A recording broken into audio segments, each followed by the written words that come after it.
Why do our best laid plans repeatedly fail? That is today's question, and welcome to my channel. I'm Thomas. I do educational videos on a number of different topics. Right now, we're rolling through the first unit of this channel, which is the Tree of Life. And you may have seen the Tree of Life before. This is what it looks like. And if you'd like to get a quick introduction to the Tree of Life, just watch my video, Tree of Life, a short introduction. And that kind of will get you up to speed enough to be able to watch all of these videos. I'm rolling out 144 separate videos on different aspects of the Tree of Life. And I also have a guide to those 144 aspects of the Tree of Life, and I would be happy to send that to you for free if you click the link in the description.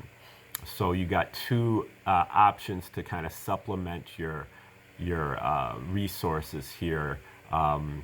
Tree of Life, a short introduction video, and also clicking the link in the description to get a free guide to the 144 aspects of the Tree of Life.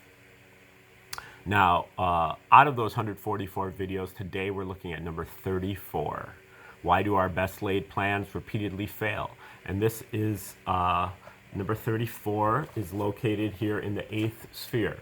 The 8th sphere is about the consensus worldview, the powers that be, the establishment, the expert opinion in their ivory tower telling us what to think and what to believe. These are the faculties of consciousness that are represented by the 8th sphere. Our rational faculties, in particular our concrete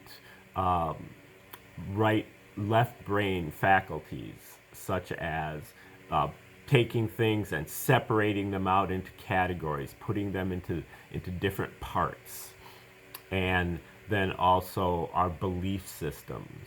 So the powers that be, who are also tricksters, so they don't always tell you the truth, they are telling us what we are supposed to believe, and they're also the gatekeepers to the resources and to the status and respectability in society. So you kind of have to be able to bargain with and appease these people to a certain extent, even when they are not telling you the truth. Sometimes they are, sometimes they aren't. So that's really the 8th sphere. Now, within the 8th sphere, because that's what we do in order to get the 144 different aspects, is to take the whole tree, all 12 of the major categories of the tree, are the faculties of consciousness, and boil down the tree, shrink it down, and then apply it to each one of those 12. So that's 12 by 12 equals 144.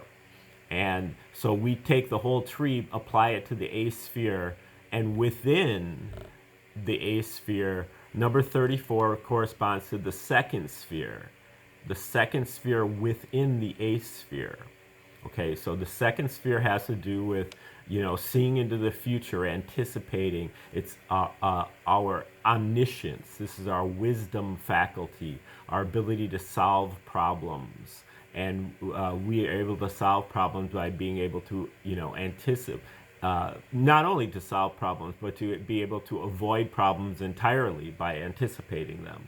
So, this is normally done here at the 2nd sphere level through being able to kind of master meditation to the point that you can make the mind blank and shut the mind down. When you can shut the mind down, then you're no longer dependent upon reason for solutions, but you're able to actually see the improbable solutions that are inherent in wisdom. Okay, and so this aspect is within the 8th sphere, and that's what we're talking about here, number 34. It's called unforeseen consequences.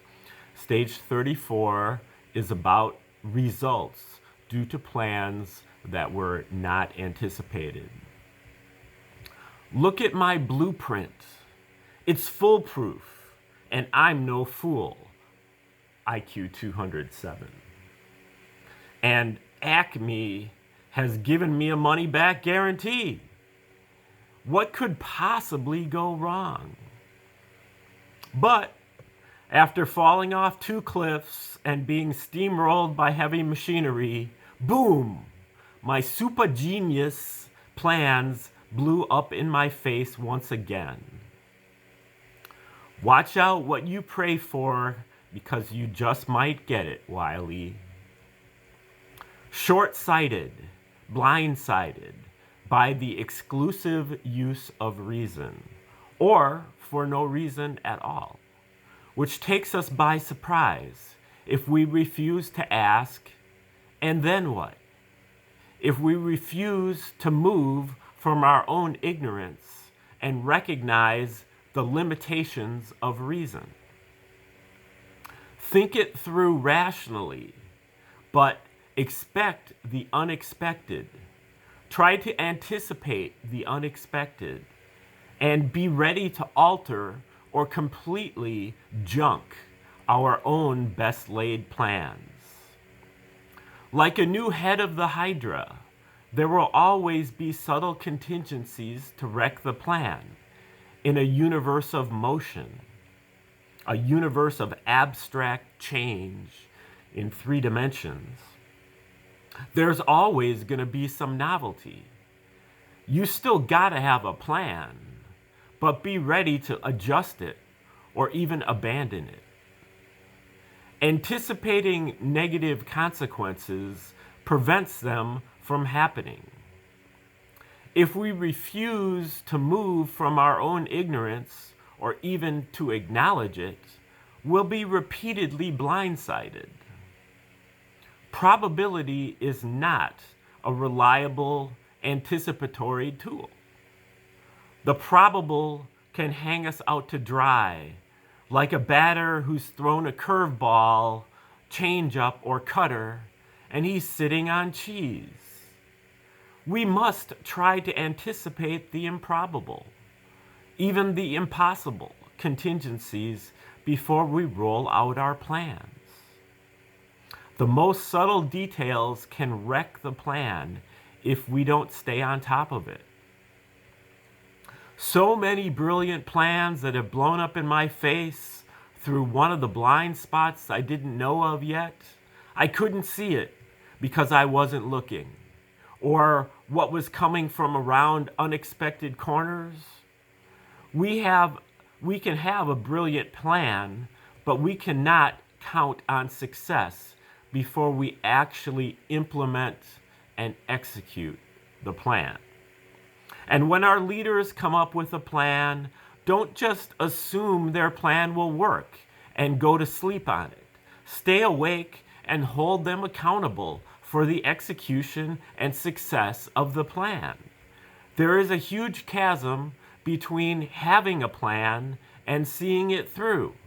Let it be a lesson to us. Let it be a lesson to us.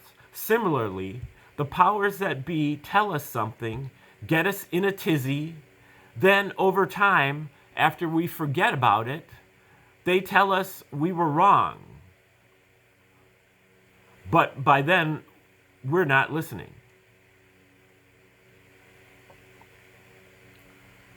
The priests, including the JDs, the MDs, the PhDs, and the NBCs of the world tell us things will result.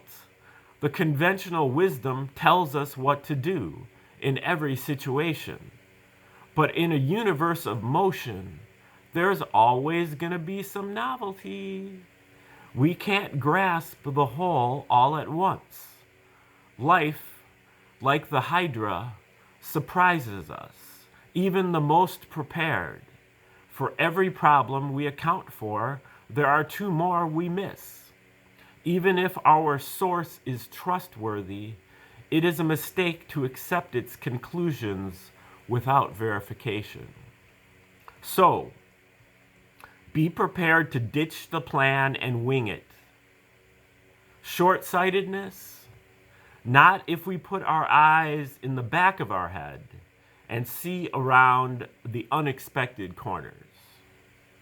Reason, think it through, but expect the unexpected. Okay, that is number 34, the second fractal of the 8th sphere, unforeseen consequences. And that is one of the 144 aspects, minor aspects of the tree of life. Again, if you'd like a guide to all 144, just click the link in the description and I'll send that out to you for free. You can also see my Venmo and Cash App addresses there in the description if you'd like to make a donation to the channel. You can press the like button, you can share the video with others, subscribe to the channel, and make constructive comments in the comment section. I will be returning sometime very soon to do number 35 on this list as we go through all of them. And so stay tuned for that. And until then, have a wonderful day.